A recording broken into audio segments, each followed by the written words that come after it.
Sua perna está tremendo, está querendo vir, está querendo entregar a sua vida. Mas você que está resistindo. Mas o Espírito Santo está quebrando toda a resistência agora. Ele está quebrando toda a resistência agora. Toda a resistência, tudo aquilo que estava prendendo você. Ele quer mudar a tua vida, ele quer mudar a tua história. Aleluia. Aleluia. Aleluia.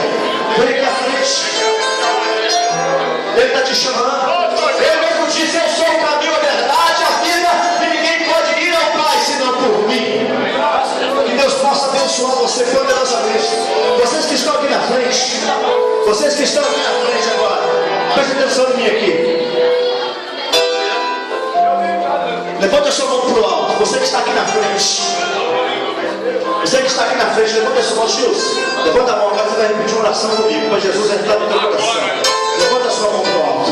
Repete comigo assim, todos vocês que estão aqui na frente. Senhor Jesus, entra na minha vida. Me perdoa de todos os meus pecados, de todas as minhas falhas.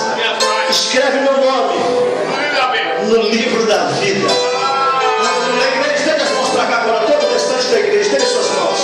Vamos orar para essas vidas que estão aqui. Senhor nosso Deus, em nome de Jesus Cristo, Pai, nós oramos agora por essas vidas que estão aqui. Nós oramos agora pedindo ao Senhor que venha manifestar